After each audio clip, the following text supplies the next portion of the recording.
good? Nice to see you all in Glee. Are you feeling Glee? Yes? Good. I'm Sapphire. I'm a northerner living in London. And I'm a northerner living in London. I ham it up a bit, do you know what I mean? Like it gives me an extra quirk, do you know what I mean? Like I don't pronounce my T's on purpose. Like the only time I ever pronounce my T's is when I'm ordering an oat Americano. Because if I don't pronounce the T's, it sounds like, oh! Americano! And I end up with a latte. When I go back to Leeds and I order oat Americanos, my friends are like, what, you think you're better than us, yeah, drinking oat milk? And I'm like, yeah, I do actually. My grandparents are from Jamaica. They moved to Leeds when they were quite young. They were like 16, 15. One of my grandmas even went to school in Leeds. So they're a massive hybrid of being Yorkshire and being Jamaican. Like my grandma, when she sees me, she'll go, Wagwan! Are you all right, love? Like for my Sunday dinner, I have like jerk chicken and Yorkshire puddings, do you know what I mean? Like my grandma knows how to wind, but she can also do the, hey, Macarena. I'm not your typical bisexual. I don't like cats or horoscopes. I like football, like I've been playing since I was young. My bedtime routine is, I brush my teeth, I put on retinol, and then I watch 3-minute Premier League YouTube highlights. Like with the laptop on my belly like that. Like 11:30 at night, do you know what I mean? Or like when the phone hits you on your face when you're scrolling. Like, that's how you know you're single.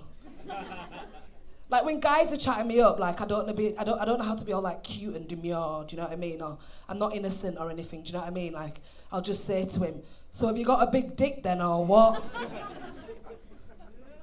Like I'm not sweet with it, do you know what I mean?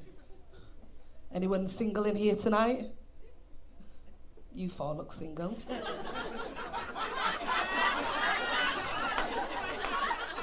Unless this is some kind of four-way going on. Which I'm down for, girl. Single girls? Oh, you got... Oh, she's like, no, I've got a man. Where's your man?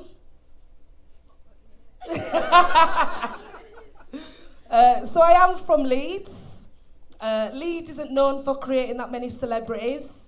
We've got Mel B. Nicola Adams. Micah Richards, Keith Lemon, yeah, and Jimmy Savile. What, we're from the north, we don't have much. Did anyone see the Netflix documentary? Yeah, this guy was hiding in plain sight, right?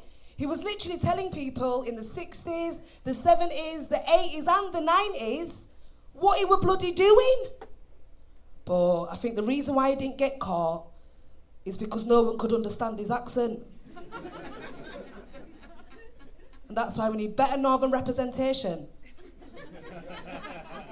on British television. Leeds is a university city. There's 5 universities in Leeds. So it's quite common when I'm on a night out in London, someone will come up to me and go, I went to uni in Leeds. They like to go there for a northern experience, you know? Like, everyone was so friendly. And like, there was Greggs everywhere. And I listened to like house and jungle music for like the first time. And I slept with my first black girl for like the first time. And it was sick. Like it was proper sick. And then they move back to London, they get a job in the city, and they become who they really are. Tories. So I'll be in the club like, well, no shit, Sherlock. You're the reason why there's 10 kebab shops where my local community centre used to be. It's like gentrification, but in reverse.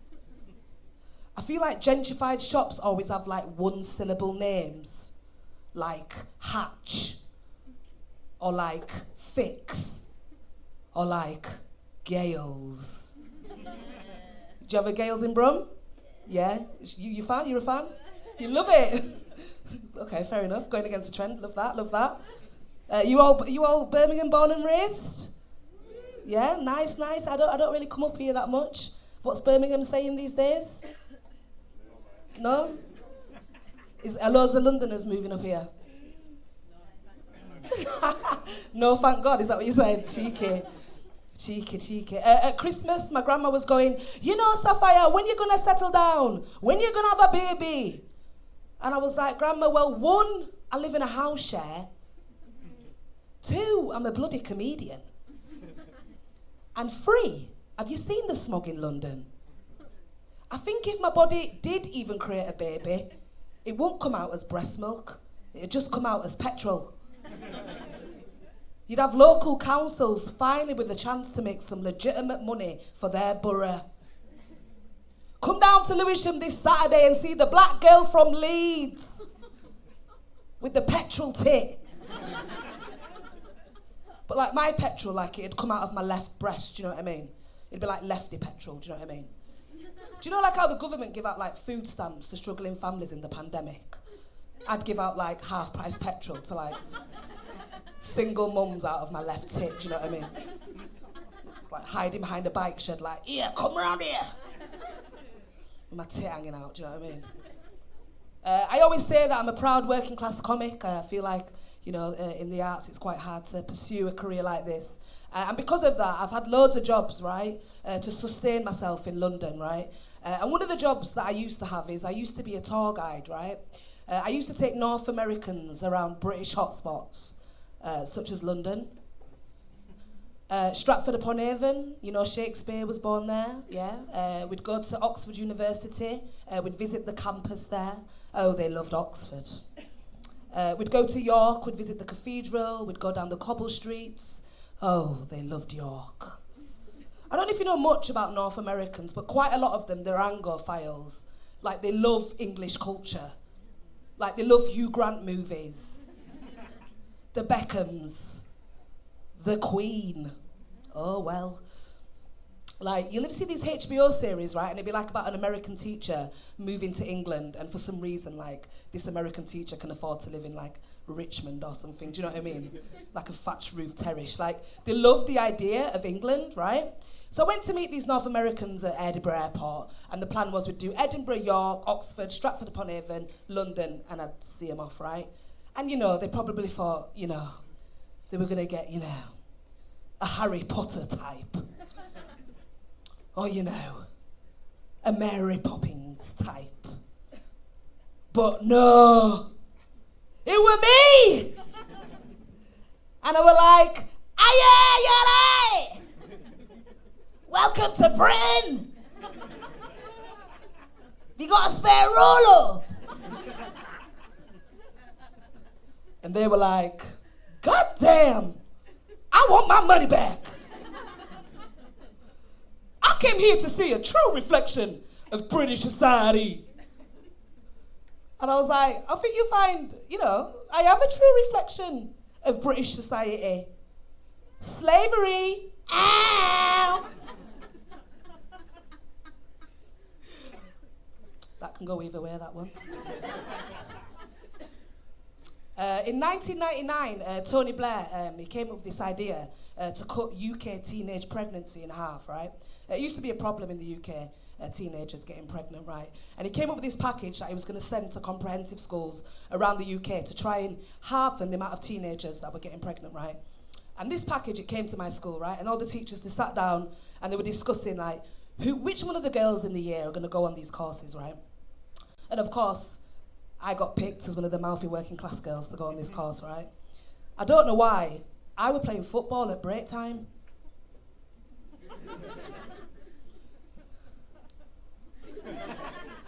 Right, so I did this course. It was like a 6 weeks course on a Tuesday evening, right? And we learned, you know, how to put like a condom on a banana, etc., like that, right? And at the end of the course, we'd get one of them fake babies. You know the ones you see on Love Island, right? right? And we'd have to take the fake baby home. My mum was like, I'm not looking after that baby when you bring it back, you know. Right, and I look back on this and I talk to my friends about it in my school who were like middle class, etc.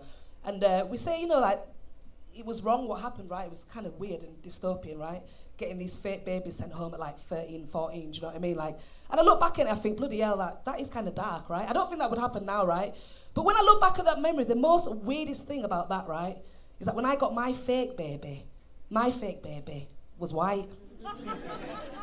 They must have run out of funding or something. You guys have been amazing. I've been Sapphire Macintosh. Thank you very much.